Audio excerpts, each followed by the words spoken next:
Ladies and gentlemen, good morning, and thank you for making it here, many so quickly from the General Assembly.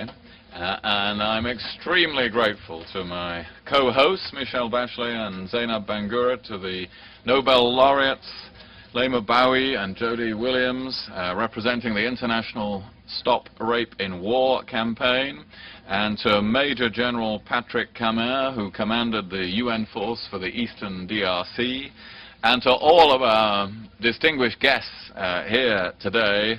A huge amount of expertise is concentrated in this room, and it is an honor to be with you and to have so many people so concerned about this issue gathered here today.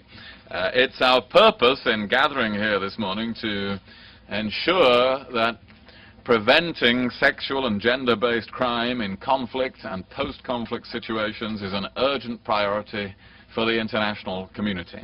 We have to do more to support survivors. We have to demolish any remaining notion that people who use rape as a weapon of war can get away with it. It is this culture of impunity which still exists in many conflict zones around the world that we have to shatter. And in particular, in the view of the United Kingdom, this means increasing our ability to identify and prosecute those responsible for such crimes. Earlier generations shattered similar assumptions about slavery in the 18th and 19th centuries. We mustered effective international action against the use of landmines and cluster munitions. We're arguing now for the arms trade, an international arms trade treaty. When we act resolutely, we can, as an international community, tackle issues that go to the heart of human rights in conflict. And we must do the same now to help eradicate the terror caused by sexual violence against women, children, and men. The scale of the problem is immense. The circumstances are uniquely complex. The potential to do unintended harm is great. And the humiliation and stigma affecting survivors is profound. There are significant obstacles to overcome.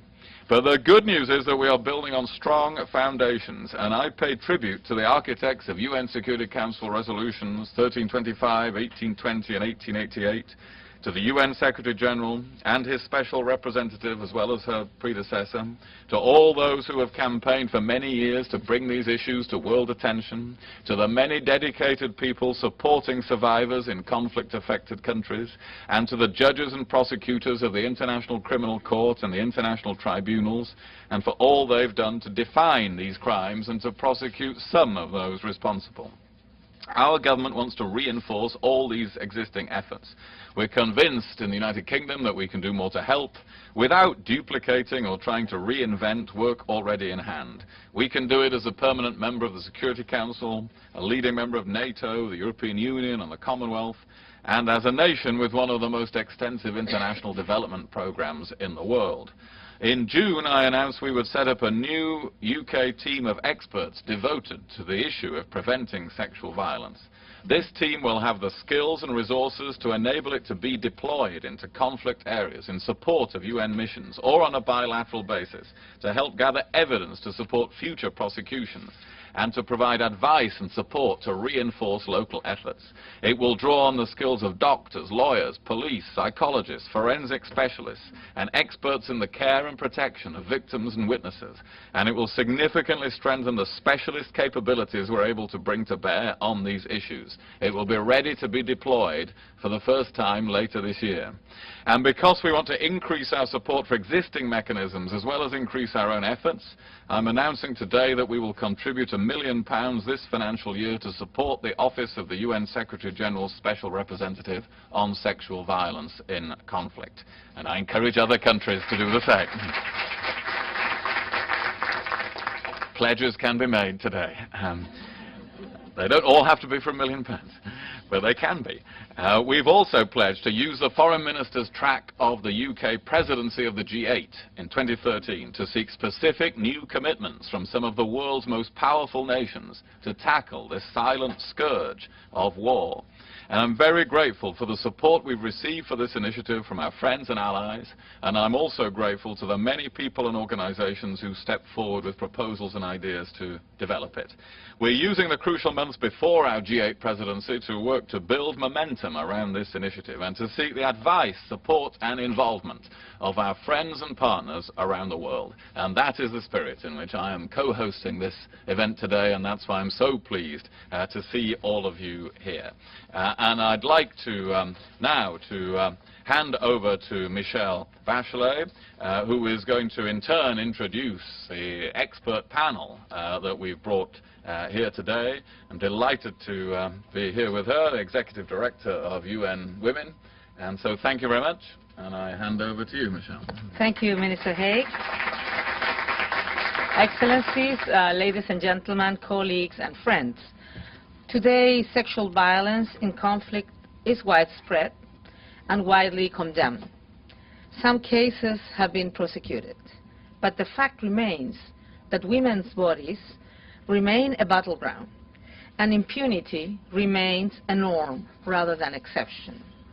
And I thank everyone in the audience, distinguished panelists and co-hosts, the United Kingdom mission to the United Nations, the International Campaign to Stop Rape and Gender Violence in Conflict, and the Office of the Special Representative of the Secretary General on Sexual Violence in Conflict.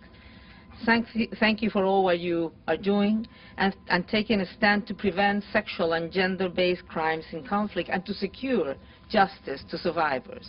And I want to welcome Ms. Bangura as the new Special Representative of the Secretary General on Sexual Violence in Conflict and pledge the continued cooperation of UN Women with your efforts. We applaud the International Campaign to Stop Rape and Gender Violence in Conflict for leading a global civil society campaign on sexual violence in conflict. Thank you for being a unifying force of NGOs from all around the world. I want to congratulate the Foreign Minister, Mr. Hague, for the UK's commitment to establish a team of experts on sexual violence. Of course, also the £1 million sounds fantastic. And together with the UN's own efforts, we can make great strides to identify more cases and achieve justice. Before I introduce our distinguished panelists, I would like to make a few points about the topic of today's event and how UN Women is working to address gender-based violations in times of conflict.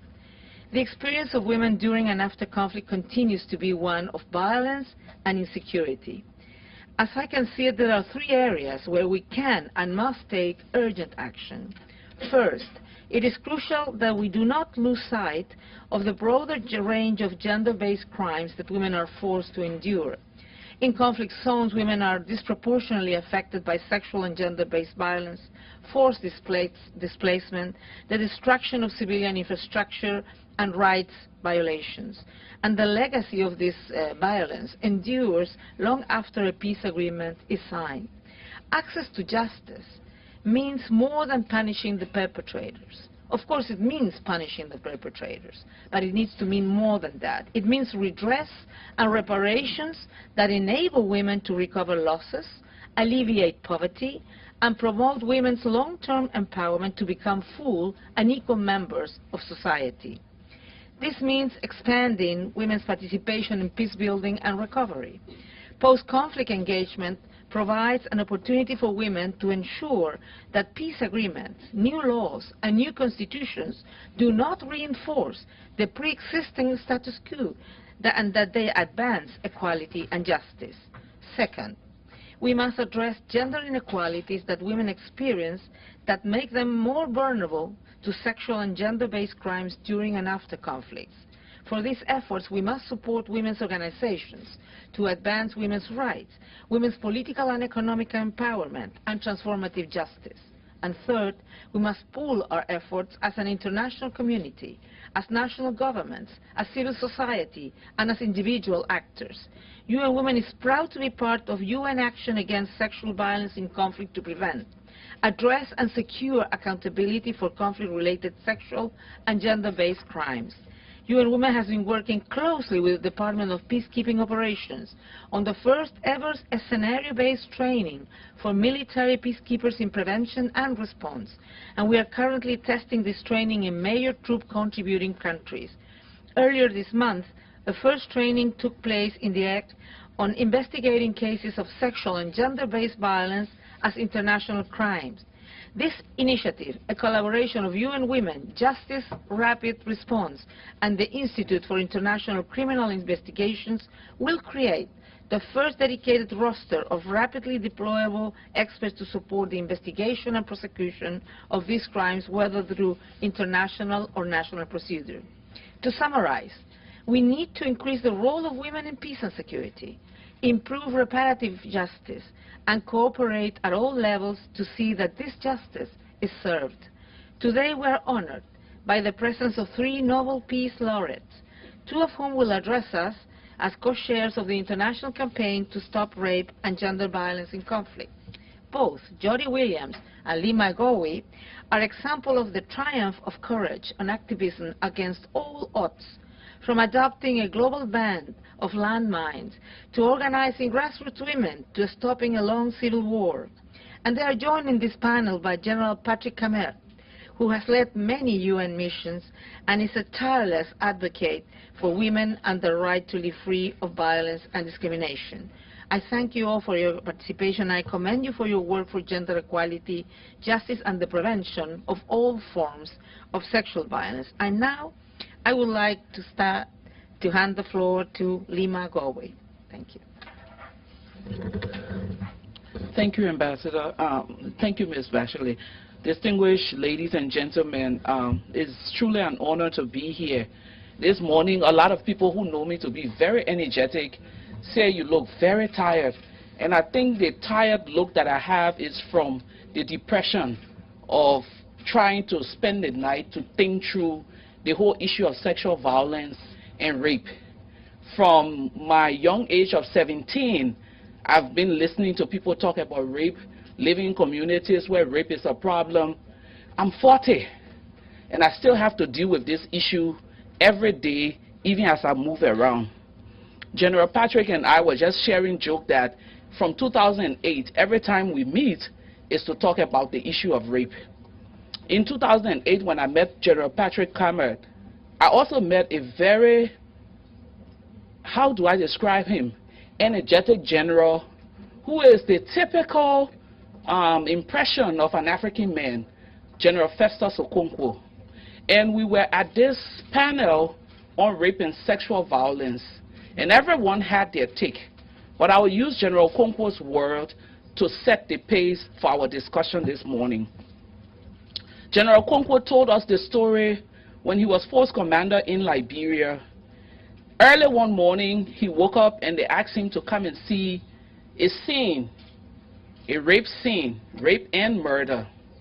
This woman who dared to speak against some of the things that the previous government and their fighters were doing was repeatedly raped.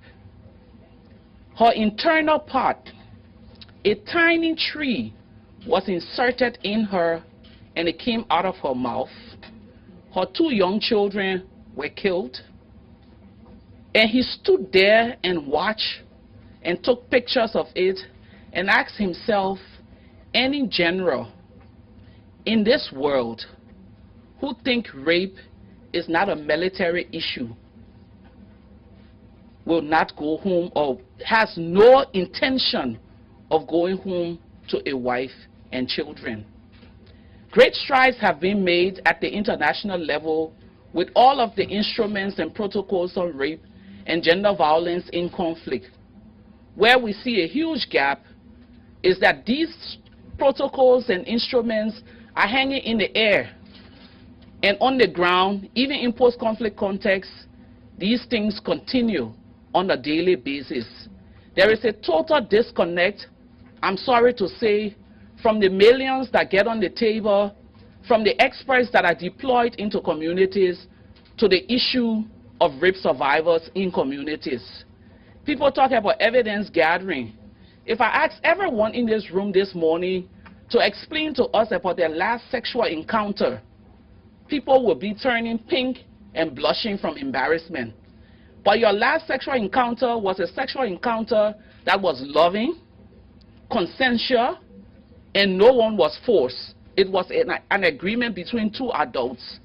Imagine going into communities with a lot of strange people and saying to women, we're here to gather information on your sexual encounter, something that you did not agree on.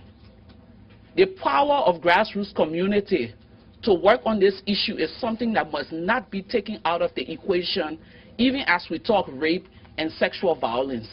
Women in communities, and Dr. Denis Mukwege will probably talk about it, that have been raped, have answers to some of the problems that they face. They know the perpetrators. Until we start directing funding towards grassroots community to work on these issues, empowering grassroots women to work on the issues of victims and survivors of rape, grassroots women to gather information on the issue of rape and sexual violence, we will continue to come here every year and talk about rape, ending rape and sexual violence, because the power of the community is something that we continue to take out of the equation. I brought no recommendation. I brought no, because I think at this UN, there are so many recommendations. I hope I don't have to come back here to talk about any rape. I hope we'll come back to celebrate the success of communities having made some impact on stopping rape in their different communities. I want to say thank you. I will turn over to Jody because we have 5 minutes. I know she's going to take more than 5 minutes, so I'm going to give you some of my 1.5 minutes left. Jody, I pass it on to you. Okay. She also needs my job, so I'm not going to do anything. She's a forceful member of civil society. We like that. On? Yes. My name is Jody Williams, and I'm a grassroots activist from the state of Vermont, a radical state. We have the only socialist senator in the United States of America, and I'm very proud of that. I echo everything that my sister laureate said, and then I am going to add more. I hope I don't go over 5 minutes. If I start to get horrific, you can do this at me. I'm very informal. When we were thinking about the name of the International Campaign to Stop Rape and Gender, which is admittedly a mouthful, we decided on conflict specifically rather than armed conflict or war. And this is because in our view, conflict is part of the continuum of violence, whether it is the violence of a man beating his wife, the violence of an uncle raping his 5-year-old niece, the violence of war. It is part of a continuum. I think sometimes it is, and this sounds bizarre when we're talking about rape and gender violence, easy to talk about rape and gender violence in conflict because it's something that happens over there. Well, it doesn't just happen over there. You know, 1 in every 3 women, according to the Secretary General, will, you know, undergo or tolerate or whatever, live through sexual violence in their lifetime. I myself was sexually assaulted when I was working in El Salvador in the 1980s. The lovely gentleman in question was a member of the death squads of El Salvador. I'm sorry to have to say my country had some involvement in training them. He was a member of the most evil of the death squads. It was run by Roberto D'Aubuisson, for any of you in the room who remember that time. He is the man who ordered the assassination of Archbishop Romero. And this gentleman was a member of his death squad. I was a humanitarian relief person. I worked for Medical Aid for El Salvador at the time, and I was also very vocal about trying to stop U.S. military intervention in conflicts in other countries. And so the unfortunate encounter with this fellow was an attempt to terrify me into inaction and to make me leave the country and do no more work. I, of course, refused, because the sexual attack wasn't my problem, it was his problem. And we have to stop thinking about just and I don't mean to minimize having sexual violence perpetrated on you. But we have to stop just focusing on the women and men who are raped and violated sexually. We have to start talking about who does the raping.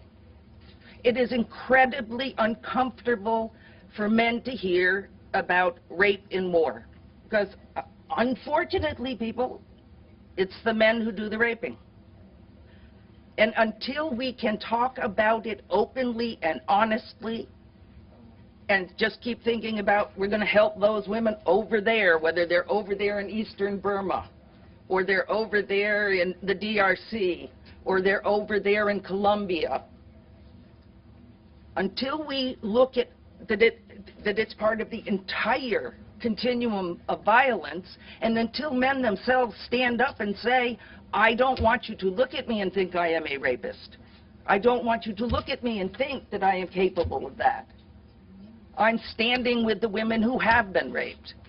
We need men to have the courage. I was going to choose another word in the vernacular, but I won't in the interest of good taste. I'm hoping we need men to stand up and demonstrate their courage to say, I will not be silent in the face of a global health, public health crisis. I'm very pleased and honestly honored to be here today. I was talking to my husband, Steve Goose. I fell in love with my husband banning landmines. And he is the executive director of the Arms Division of Human Rights Watch. And I was talking to him about walking over here today, and I said, you know, Goose, I just kept thinking about it. It reminds me so much of some of the momentum of the landmine campaign, when we finally had pushed governments to begin to do something. No offense to the governments in question. We had managed to get governments to start taking unilateral steps, which were the building blocks to ultimately the ban. I said, we're going to this meeting, and it is, you know, UN agencies, it's governments, it's civil society coming together to try to deal with this question. And I'm happy that that's happening. But civil society is no longer going to just sit back and take it. The reason we created the campaign was because of the success, of course, of the landmine campaign, the success of the cluster munition coalition, recognizing that lots of women's groups around the world are doing tremendous work, lots of good work in the UN, all the beautiful resolutions, as Leymah said. Unless they're implemented, it doesn't matter. Beautiful words on paper are irrelevant. So we decided to bring civil society together in a coordinated action to pressure governments and militaries and police consistently so that they have to take action. So I think Leymah and I have demonstrated that we have strong voices, and you will keep hearing them. Thank you for having me here.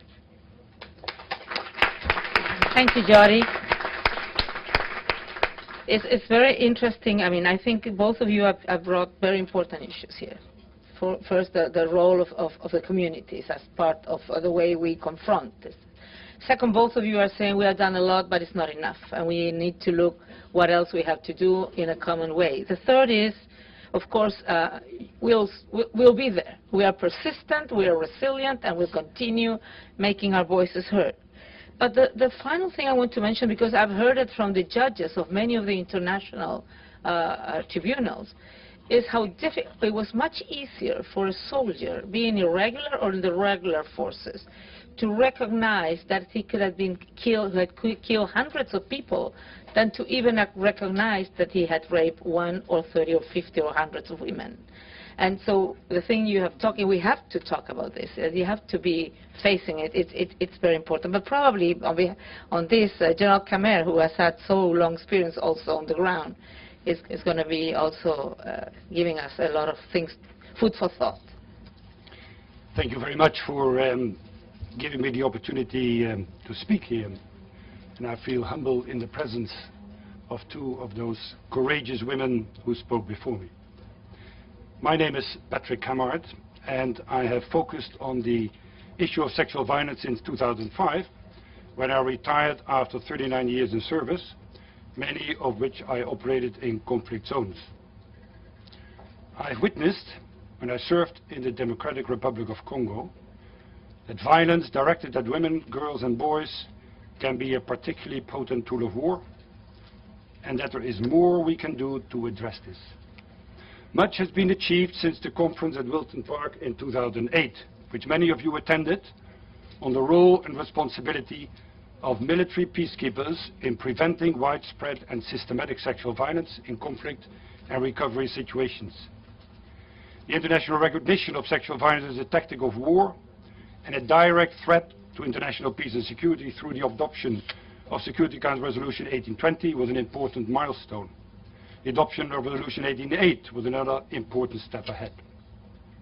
Since then, a lot of work has been done. On the ground, peacekeeping operations stepped up efforts to address sexual violence. Assessments were conducted, data collected and examined, and authorities sensitized. Important strategic frameworks and policy papers were developed at the United Nations headquarters and guidance issued on how to stem the scourge of sexual violence against women and girls.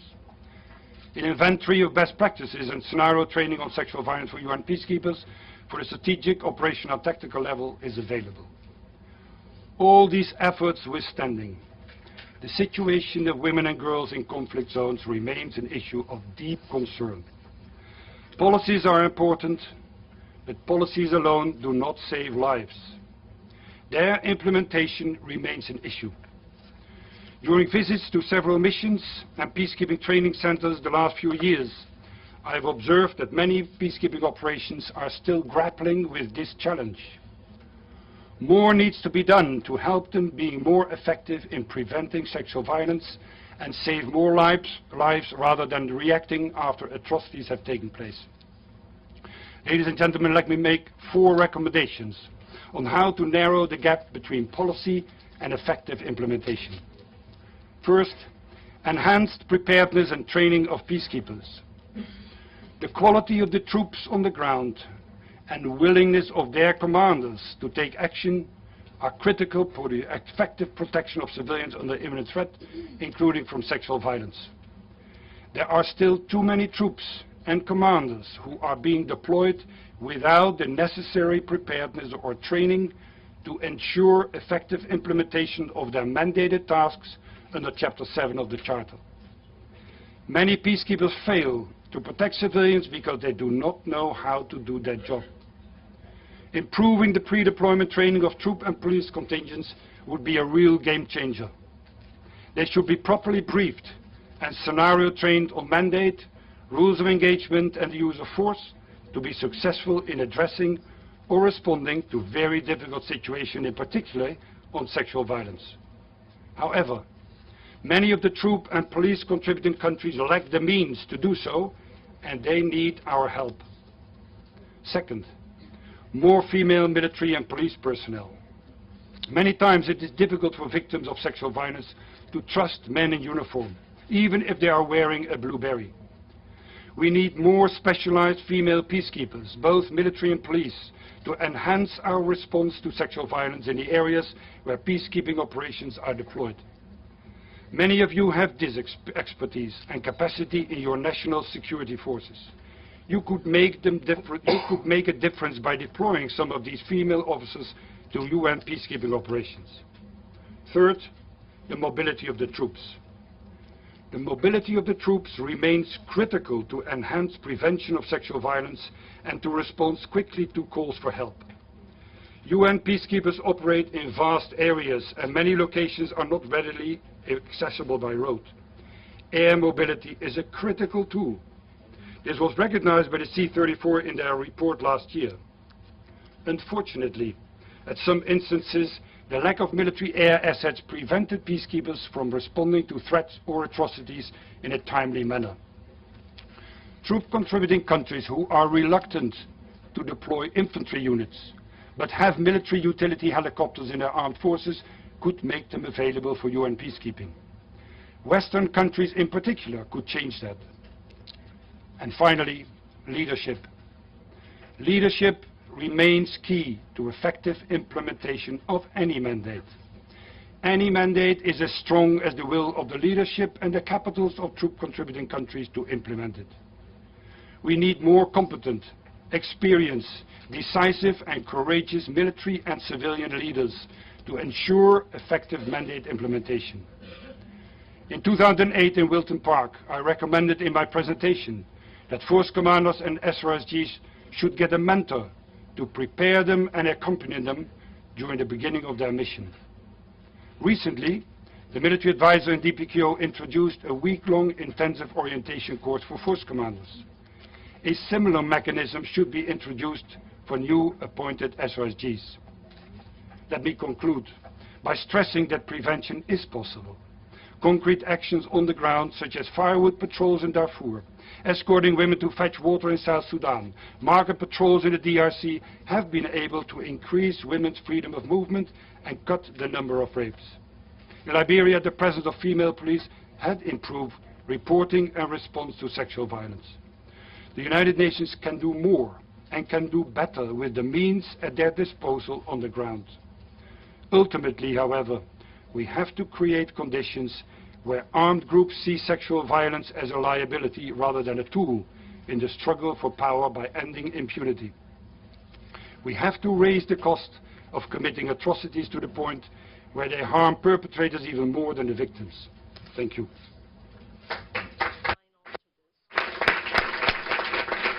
Thank you, General Cammaert, for bringing the perspective of the peacekeeping and giving a lot of recommendations that I think are very useful for the UN and for the governments that are participating here today. I will hang on over to Foreign Minister Hague. Thank you very much indeed. Well, I told you there was a lot of expertise in this room, and now you can see that really is true. And if anyone was in any doubt about the importance of tackling these issues, I think no one will be in any doubt after hearing these speakers, these expert speakers we've been listening to. And at the end of our meeting, I'm going to invite Special Representative Bangura to speak to us and to draw some of this together. But before then, there's time for other contributions, and we've invited representatives of 7 or 8 nations and organizations to make their own short contributions on this subject. And I'd like to start with my colleague, the Foreign Minister of Bosnia-Herzegovina, Mr. Zlatko Lagumdžija, to speak to us. Thank you very much. Madam Special Representative, ladies and gentlemen. First, I would like to, of course, to thank Secretary Hague for organizing this meeting, and I would also like to congratulate Madam Bangura on her appointment in this position. And I can assure that Bosnia-Herzegovina, which has good cooperation with this office in the past, we hope that it will be continued during your tenure. On a number of occasions, the Security Council called to concrete measures to take this issue, but unfortunate experience of countries that have gone through conflicts, and I'm coming from the one with very unfortunate and rich experience, should be taken with high level of sensitivity and cautious. We are still living with the outcomes of those crimes that were committed almost 20 years ago. It is important to highlight the gap in between political rhetoric, policy rhetoric, and the real needs of the victim of sexual violence during and especially after the conflicts. So that's why we welcome the issuance of guidelines for mediator and address in Council related to sexual violence, ceasefire and peace argument. Member states should work on their obligations and adopt appropriate measures. There are no doubts about it. But if national judiciary system fails to do so, which happens a lot, and it did happen in my country, international justice mechanisms or criminal courts are the only left and valuable tool to bring to justice people who deserve so. I think that this has to be about any state legislative, because no one has sovereignty over such based crimes. Bearing in mind what I said, I want to assure that Bosnia-Herzegovina will continue to work closely with relevant actors on these matters and make all necessary steps to improve access to health services, provide adequate rehabilitation, and ensuring justice for the victims. But we really would like to be part of every effort of this nature, because our recent history is obliging us to do so. Justice in action on conflicts that are behind us is best mechanism preventing such crimes appear in front of us. And forgiveness and reconciliation can march only if have a paved way with the justice being in place. 20 years ago, I was Deputy Prime Minister in besieged city of independent government of Republic of Bosnia and Herzegovina, in charge of cooperating with UN forces. And I remember it was called conflict, when you don't know what it is, when you don't agree about the real nature of the war, you call it conflict. It started. I was the one who was organizing teams of people who were actually with the UN representatives and international activists like you are. We're visiting in early '92 Bosnia and Herzegovina, and we were having women who've been sent to the besieged city of Sarajevo when people who did those crimes were sure that they are pregnant in such a far stage that they have to go on. What I'm trying to say, it starts sometimes with naming it conflict. And then when it comes to such a crimes like we are talking about, it is so obvious. History teaches us that this is the way to humiliate people, to start with something which is called ethnic cleansing, in order to divide people. And as a general said, I found your quote, "It is now more dangerous to be a woman than to be a soldier in a modern conflict." It starts that way. And a few years later, our history teaches us when people who are aware, who are able to do such a things, then a few years later, they try to do something which is called genocide. So I think it is very important to know that what we are talking about is on the top of the list of the crimes, but is just the beginning of going further, if there is further. Well, if we can be of any help with our experience, we are ready to do so. Thank you very much. Thank you. Thank you very much indeed. And next, we welcome not only to the meeting the Foreign Minister of Norway, but to his job, because he was just appointed last week as the new Foreign Minister of Norway, Mr. Espen Barth Eide. So please take the floor. Thank you very much, William, and I will begin by commending your initiative of putting this back on the center stage of the world's attention. That is necessary, because unfortunately what we're seeing right in front of our eyes is that the history that Zlatko, who is just leaving us, told us about from Bosnia is repeating itself right now in Syria. And we know that the UN Commission of Inquiry has been very clear that among the many atrocities that are committed right now, today, there is also a strong element of violence against women and rape against women and men at a large scale. So history repeats itself. We have not been able to prevent this yet. Hence, we have to work. Let me also commend you for choosing such great partners in this. The key leaders of the international community, Leymah Gbowee, Jody Williams, Michelle Bachelet, and I also would like to congratulate Madam Bangura for the job that she is now taking up. Crimes are crimes, and crimes must be punished. We must be very clear that when we talk about criminal action, we also have to have criminal justice. Justice is important also for the victims. It can be part of the healing, and it will be part of the prevention. But beyond the criminal justice response, there is also a need to introduce this much more profoundly on the global security agenda as a part of security. And I keep insisting that while the problem frequently affects women, it's not a problem reserved for women, it's a problem for women and men. It's a gender issue. And gender is about relations between men and women. And we can't change the world by adding women to a male-dominated society. We have to change that male-dominated society so it is dominated by men and women alike. That's the theme of gender. Before I was appointed foreign minister, I was defense minister. And I think I was among the few defense ministers who introduced a clear focus on masculinity cultures in the teaching of our soldiers. Because change begins at home.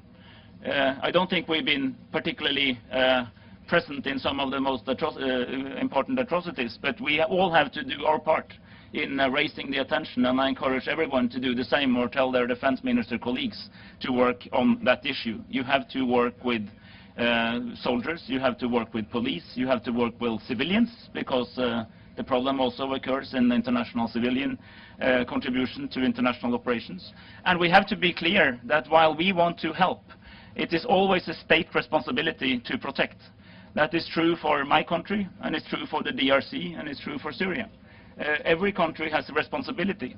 Sometimes it's more difficult to live up to that responsibility, then we have to help.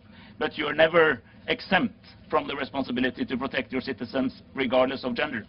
And that is something we have to take very seriously. In conclusion, Secretary Hague, it's extremely important in these processes to work with civil society, and not the least with women's organizations. Jody referred to the cluster munitions campaign. That was a strong lesson that states can make a lot of difference when they work with and not against civil society organizations as partners, as inspirational critics, and as somebody with whom one can actually work to change the world. This is also true for this area, and with that I just end as I started by commending William Hague on a very important initiative, and congratulating all the people who are working on this on an everyday basis.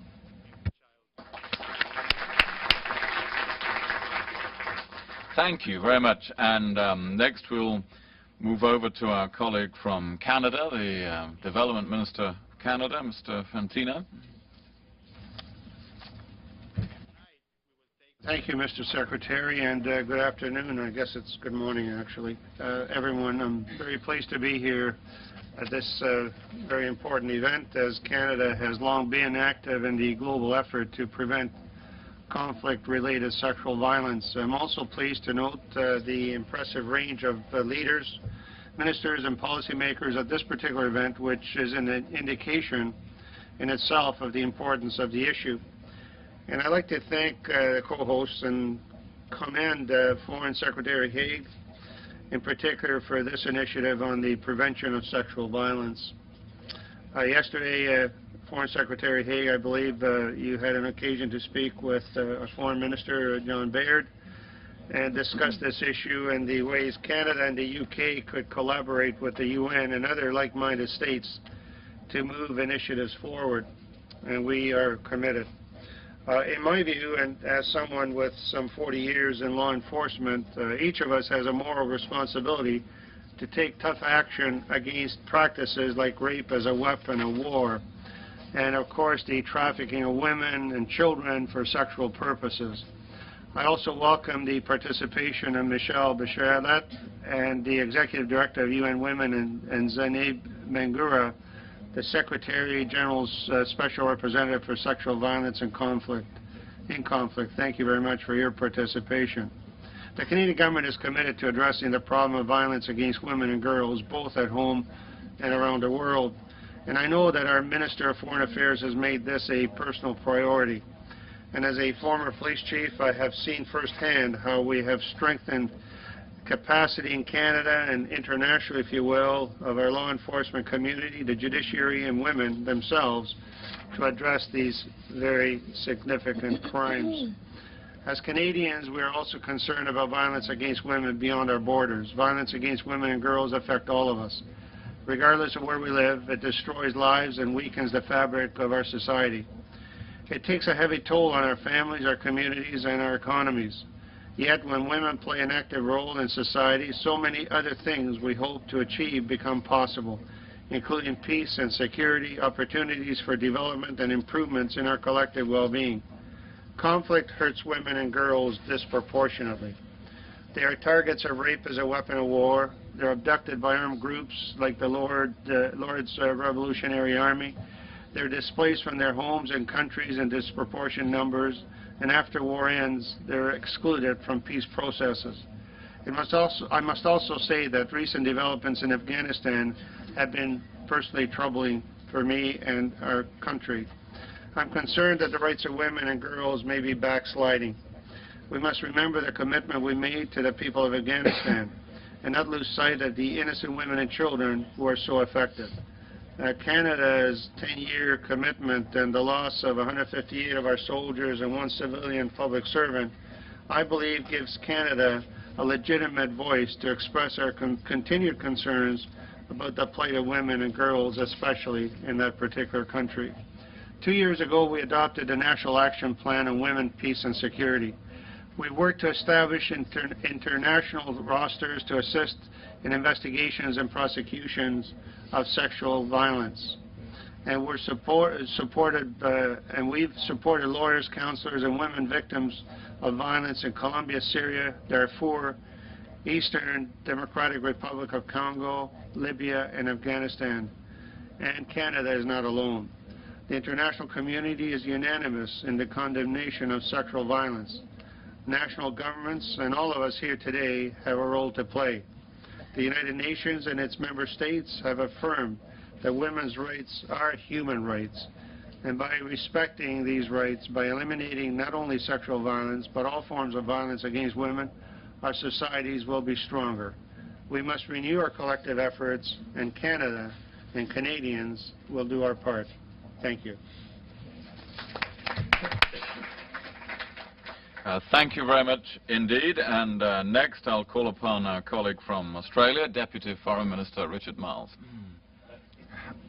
Thank you, Secretary Hague, and can I commend you on bringing together this initiative that is very important. Can I also thank Madam Bachelet for the work you do, not only on this issue but on all the work that UN Women does, and can I also congratulate Madam Bangura on your appointment and the work ahead. I'd also like to thank the contributions from the panel. Listening to each of you speak is very confronting, as it should be, because this is a confronting issue. But you've actually managed to present this issue in a way which is really inspiring about the justice of this cause. And I just hope that that inspiration does bring about an action which does end up resulting in an end to rape in conflict. Can I start by saying that Australia unequivocally condemns conflict-related sexual and gender-based violence, which really is a serious violation of human rights, but it's also a serious violation of international humanitarian law. Ending impunity and creating a culture of accountability is also crucial to ensure non-recurrence of sexual violence and to bolstering prevention efforts. It's imperative that perpetrators are brought to account. And Australia commends and will support the UK's initiative to establish a team of experts that will be available for quick deployment to conflict situations. This will provide for the timely collection of evidence and testimony that really can be utilised in pursuing investigations and prosecutions. We also support the efforts of the UN Security Council mandated team of experts on sexual violence in conflict. And it's important that the UN Security Council continues to prioritise this issue. Australia encourages the participation of local women in efforts at the community level to address conflict-related sexual and gender-based violence. Local mentoring and empowering of women at the grassroots level are key tools to help raise awareness of their rights and of the mechanisms available to report violence. It's also important to work with the survivors of sexual and gender-based violence and their communities, and that very much includes men, to address stigma and encourage prevention and reintegration. There is a broader need for women to engage actively at the political level to ensure that they are able to participate in the decision-making that really directly affects them. And I'm proud that Australia is supporting UN Women's work on engaging women in decision-making in such crucial areas as peace-building and gender-responsive security sector reform, as well as the implementation of UN Security Council Resolutions 1325 and 1820 regarding women, peace and security. UN Women is working in a broad array of countries to progress these initiatives, including Haiti, Liberia, Timor-Leste, South Sudan and Uganda. For our part, Prime Minister Julia Gillard announced Australia's Pacific Gender Equality Initiative, Pacific Women Shaping Pacific Development, which is a $320 million commitment over 10 years at the Pacific Islands Forum last month. And this initiative will support women's leadership, economic empowerment and ending sexual violence in the Pacific region women, the rate of which is unfortunately way too high. In March, Australia launched its first ever National Action Plan on Women, Peace and Security, which integrates a gender perspective into all of Australia's international peace and security efforts, protects women and girls' human rights and promotes women's participation in conflict prevention, management and resolution. We're also helping the UN to provide training to UN peacekeepers to help them in protecting civilians against sexual and gender-based violence. Australia supported the development of a best practice toolkit on addressing conflict-related sexual violence and analytical inventory of peacekeeping practice. And we've also launched a documentary which is called Side by Side with UN Women as a further training tool for peacekeepers and humanitarians who are working on this issue. Through this work and other initiatives, Australia will continue to support efforts to address sexual and gender-based violence, and we really do commend you, Secretary Hague, and the UK for its leadership in bringing this meeting together and look forward to our continuing discussions. Thank you. Thank you. Thank you very much. And now from Brazil, Vice Minister for Political Affairs, Ambassador Machado. Thank you. Mr. Chairman, I congratulate your government for organizing this event, as it strengthens our collective effort to deepen international commitment to the protection of women and girls in armed conflicts. Madam Bachelet, I convey my government's warmest greetings to you and reiterate Brazilian support to the work that you've been doing as the UN Woman. Thank you very much for all your effort. I also would like to convey the special representative of the Secretary General on Sexual Violence and Conflict, Mrs. Zainab Bangura, our best wishes in her new and challenging job. Mr. Chairman, we have come a long way since the adoption of Resolution 1820 and establishment of a comprehensive body of norms and tools that enhance the international community's capacity to give a resolute response to sexual violence in armed conflicts. Sexual violence in armed conflicts has become a well-established item on the international peace and security agenda, and real progress was made in combating this crime. However, as we all know, we continue to learn of numerous cases where sexual violence is used as a deliberate tactic of weapon of war for purposes of humiliation, societal destruction, and ethnic cleansing.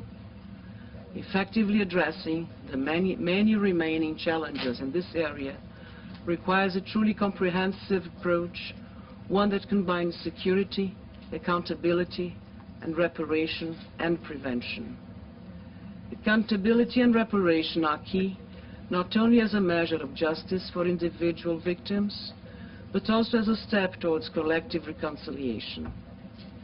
Seeing this issue under this light is important to balance the imperatives of justice and peace, which is critical in consolidating stability and avoiding relapse into conflict. Preventing sexual violence against women in armed conflicts is directly linked to women's empowerment and gender equality, which in many places depend on social inclusion and economic opportunity. Responding to the needs of women in times of peace in areas such as education, employment, land and property rights, and health services helps create favorable conditions for their long-term empowerment. By economically integrating women, the overall development of a country is favored, thus reducing the risks of conflicts emerging. Mr. Chairman, Brazil is involved in cooperation activities in areas related to sexual violence in a number of countries emerging from conflict. Brazil has been working with the United Nations Population Fund in Haiti and in Guinea-Bissau in order to build institutional capacity to deal with victims of gender-based violence in areas such as health, justice, and security. In 2011 alone, 185 Haitians and 200 Guinea professionals of different sectors have trained through this program. We have also made an effort to contribute to reparation in the DRC. In 2010, a grant of $1 million to the UN High Commissioner for Human Rights help finance programs aimed at ensuring victims of sexual violence exercise their right to seek reparation and have access to justice in the Democratic Republic of Congo.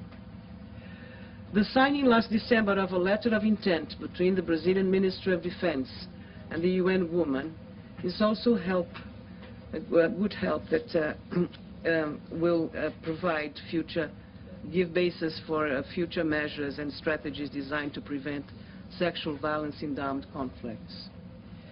Mr. Chairman, protecting women and girls affected by armed conflict from sexual violence is a moral obligation that the international community must join efforts to fulfill. Brazil will remain committed to do its part. Thank you very much. Thank you very much. We'll just take 3 more contributions before I ask the Special Representative to sum things up. And so from the United States, Ambassador at Large for Global Women's Issues, Ambassador Verveer. Thank you, Mr. Secretary, for you and your country's great leadership and commitment on this issue. It is truly humbling and inspiring to be in the presence of so many who have done so much. To Jody, to Leymah, to General Cammaert, to Dr. Mukwege, and to so many more. We are in their debt, and it urges us to do so much more to prevent sexual gender-based violence, crimes in the full context of what that represents, and to secure justice for survivors. As General Cammaert so aptly said, this remains an issue of deep concern for all of us.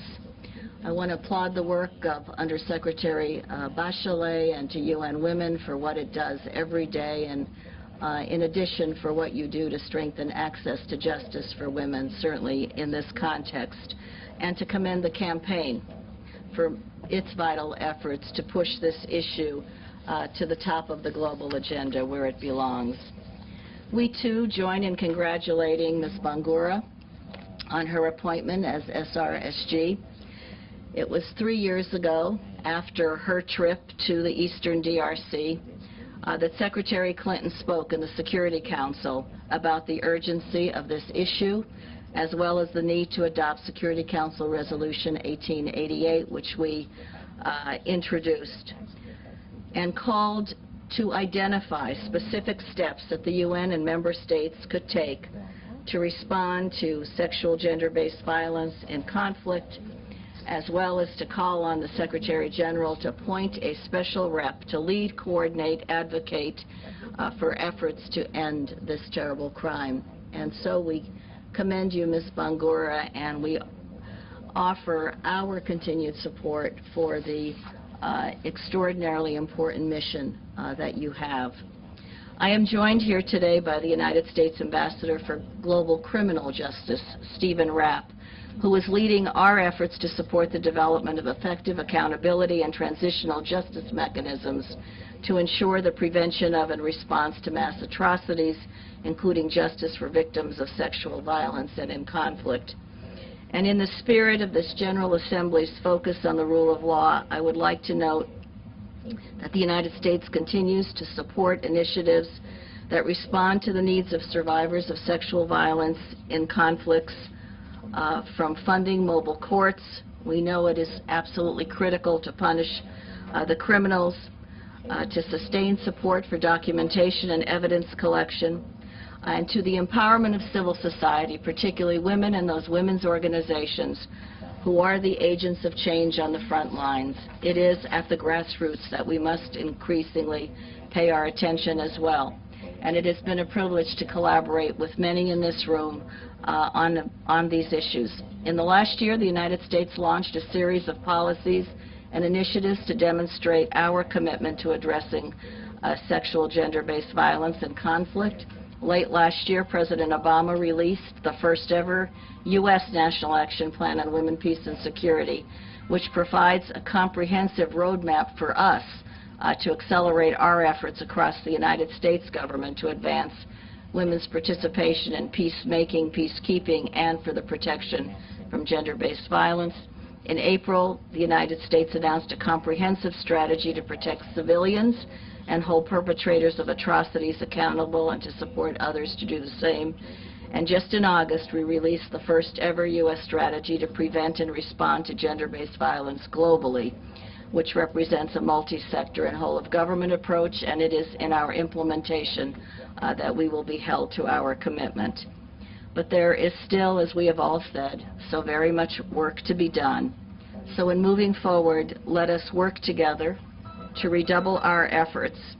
We commend the United Kingdom for its commitment to increase resources and capabilities for this common cause, and we commend all of our partners here today as we work together to raise our voices and strengthen international action to prevent sexual gender-based violence, address the impunity that undermines the resolution of conflict, and building the kind of peaceful societies we want to see. Thank you very much.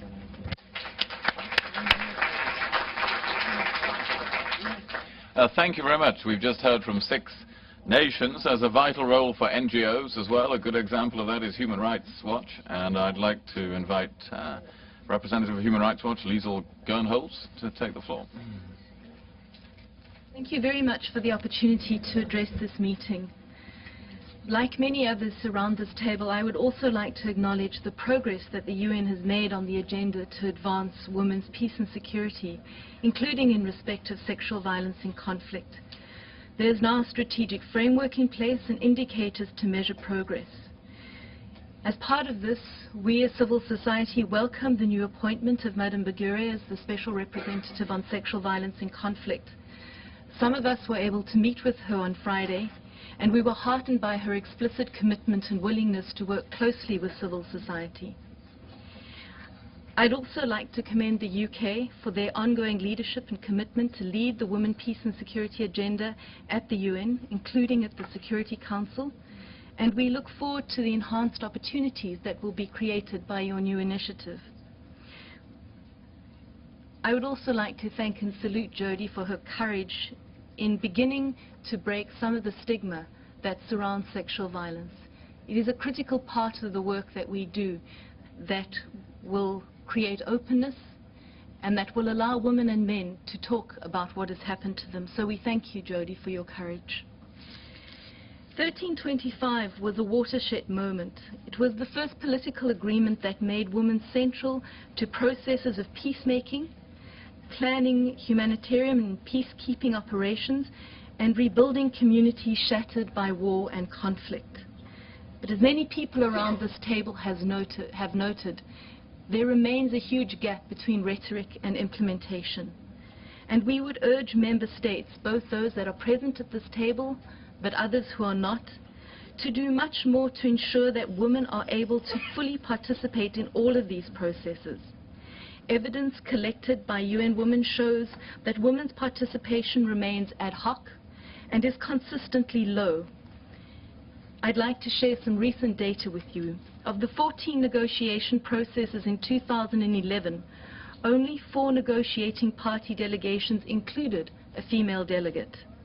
Of the 9 peace agreements signed in 2011, only 2 contain any references to women, peace and security. And I'm sorry to say that even these references are not particularly robust. Sexual violence remains one of the key barriers to women's participation, and it is important to realize that sexual violence occurs not only during conflicts, but very often escalates when the conflict ends. We have a critical concern about the lack of funding to empower women to participate in these processes and to prevent and respond to sexual violence. Research conducted by UN Women shows that in the last decade, a mere 8% of post-conflict recovery budgets have identified priorities that address women's needs. And only 6% of budgetary outlays of the multi-donor trust funds in post-conflict countries have addressed women's empowerment and gender equality. We think that it's a really good step, your $1 million, but we need much pounds. But we need, and we hope that it will remain so.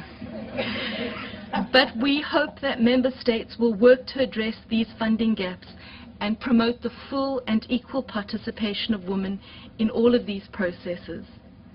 The exclusion of women, as many around this table have already noticed, has serious consequences both for women but also for larger communities. One of the most serious consequences is the ongoing failure to identify and address crimes against women and sexual violence. Very frequently, the lack of women in these processes means that these crimes are not identified and investigated, perpetrators are not brought to book, and justice remains elusive for victims. In addition, women's safety needs may not be appropriately incorporated and addressed, and they will remain vulnerable to sexual violence, which, as I've said, frequently continues even though the conflict may end. Jody's comments and the comments made by Norway remind us that as we sit here today, there are women, men, and children who are at risk of sexual violence in Syria. Human Rights Watch has collected evidence of ongoing sexual violence and the use of sexual violence as part of a pattern of sexual torture of men and women in detention. In addition to that, the UN has verified reports of sexual violence through the Commission of Inquiry.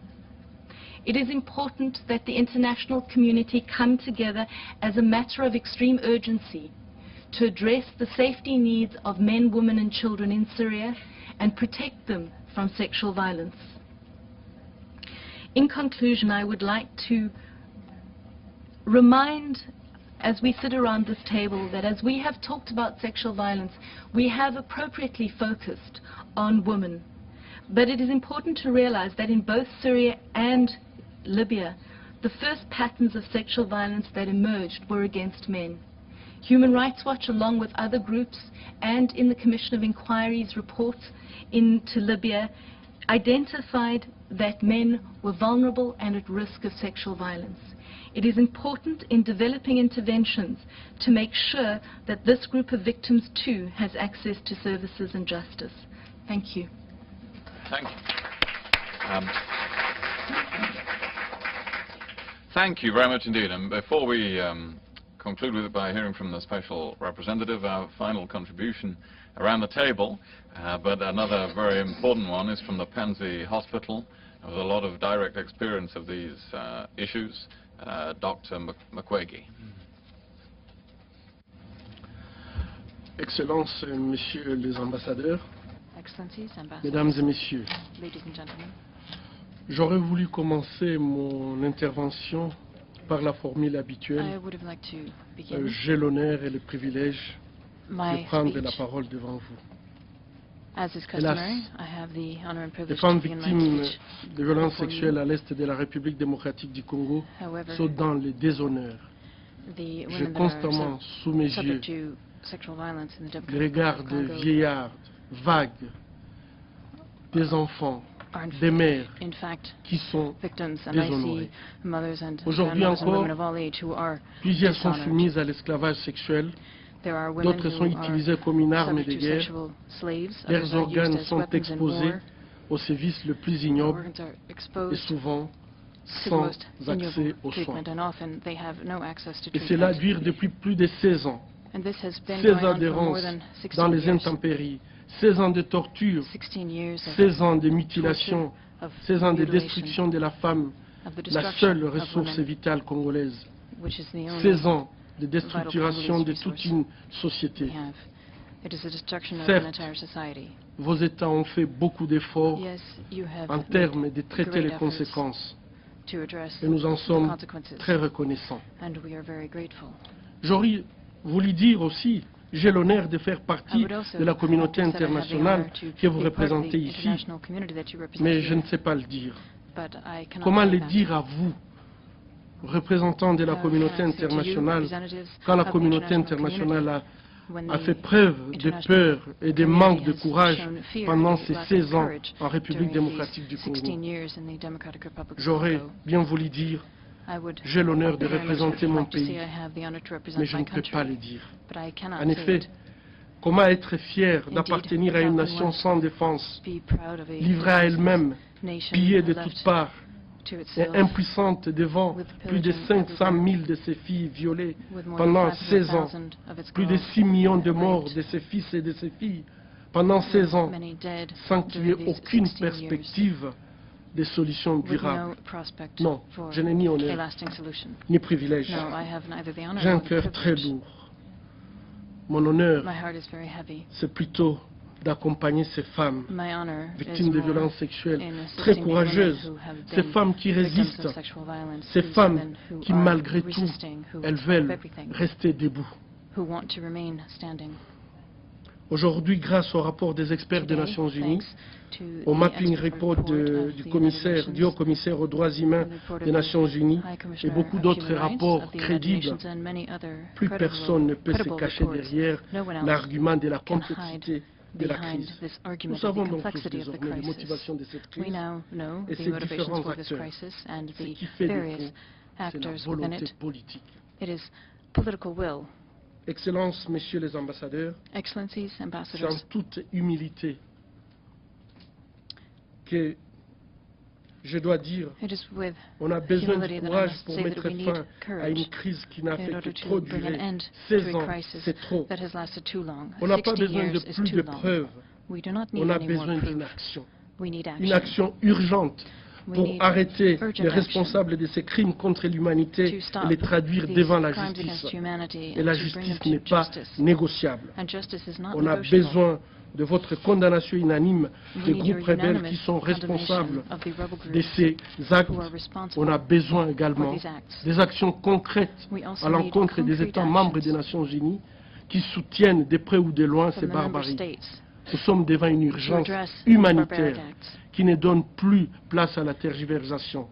Tous les ingrédients sont réunis pour mettre fin à une All guerre of the injuste ingredients have come qui a together utilisé to la violence et le bring an viol end des to this femmes injustice comme une stratégie de which guerre. have used Les femmes rape congolaises against women ont as a droit weapon of à une war. protection à Congolese l'instar women de toutes les femmes need de notre protection planète. as do Vouloir mettre tous ces all rapports women on our crédibles dans les planet. tiroirs de l'oubliette, c'est rapporter atteinte grave à la crédibilité des différentes Relegating this to résolutions des history Nations would Unies, be a exigeant la protection des error. femmes en période de conflit, et donc We tout need to simplement protect women in décrédibiliser conflict. toute notre institution qui pourtant Otherwise, est it censée would take credibility away from our garantir la institutions, non-répétition which are du meant to génocide. guarantee the non-repetition Les of acquis de la genocide. civilisation What reculent. civilization has Ils achieved reculent is par moving les nouvelles backwards. barbaries It's qu'on peut moving observer backwards as we see en new République barbaric démocratique du acts Congo, in en the Syrie, Democratic Republic of Congo mais aussi and in ces Syria. reculs est dû au silence But we also see assourdissant steps et le backwards manque because de of courage the de la deafening communauté silence and the lack of internationale. courage of the Nous ne international saurions pas community. taire la vérité car elle est têtue. Nous devrions plutôt l'affronter What pour we éviter de must trahir do nos is idéaux. meet these challenges head on J'ai to l'honneur hold up our ideals. de dire que le courage I have des the honor femmes to say victimes de violences sexuelles à that l'est de la courageous République women démocratique du who Congo have been finira victims of par sexual vaincre le violence mal, in the East of the Aidez-les Democratic Republic of Congo will à retrouver la paix. overcome this Je vous evil and will remercie. be able to find peace. Thank you.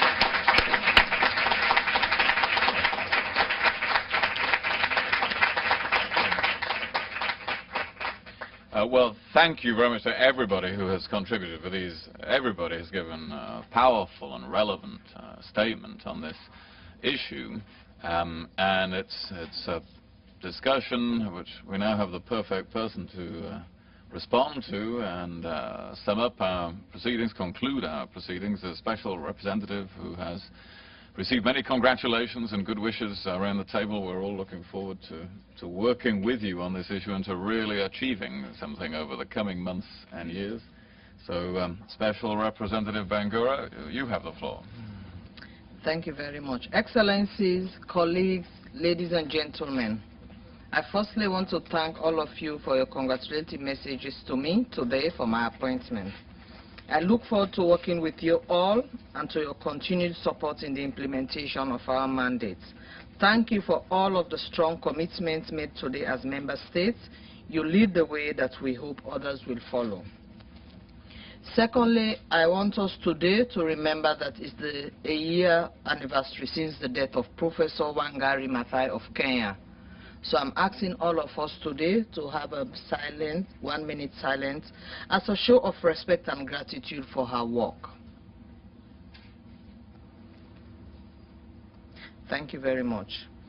On behalf of my co-host for this event, the UK Foreign Secretary, Michelle of the UN Women, I wish to thank our distinguished panelists and contributors for their important insight this morning. And we're grateful to all of you for your participation. It reflects the resounding political will and leadership that exists to combat conflict-related violence. It is crucial that this political will continues to translate into concrete actions, not only at the international level, but at the national and local level, for prevention, protection, and responses. For too long, it has been largely cost-free for the perpetrators who rape women, children, and men in conflict. Instead, the cost and stigma is borne by the victims. Even as we ensure that survivors receive the care and services they require, we must also shine the spotlight on the perpetrators. They must know that the consequences for crime of sexual violence will be swift, strong, and inevitable. Through concerted action at all levels, we send a message to perpetrators that there is no hiding place. Many countries have already stepped up to lead from the front. On behalf of the Secretary General of the United Nations, I wish to thank the United Kingdom and the Foreign Secretary for your leadership through your new Prevention of Sexual Violence initiative and for the generous funding that you have announced this morning. I am happy that today you're standing up as a man to denounce sexual violence and to commit your office to fight against sexual violence.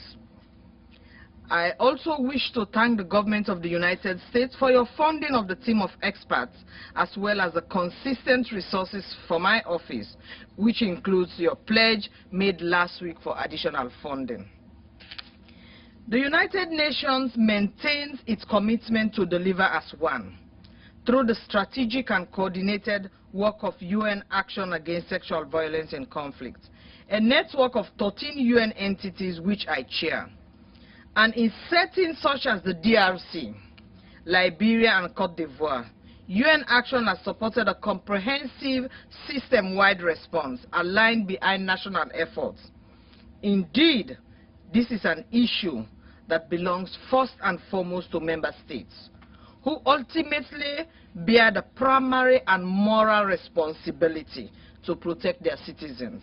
Therefore, the emphasis on national ownership, leadership, and responsibility in addressing sexual violence will be among my central priorities in taking forward this mandate.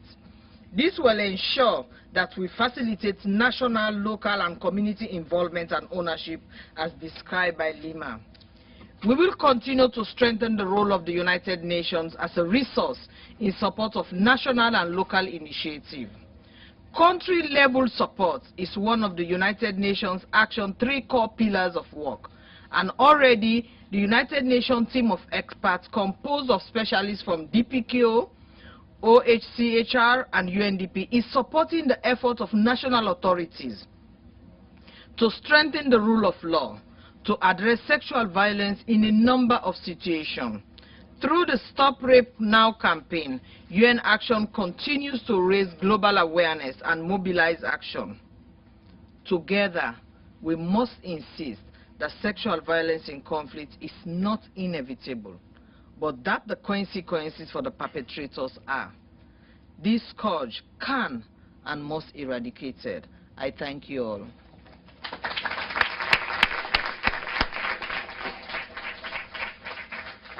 Well, thank you very much, and we wish you well in your work. Look forward to working with you.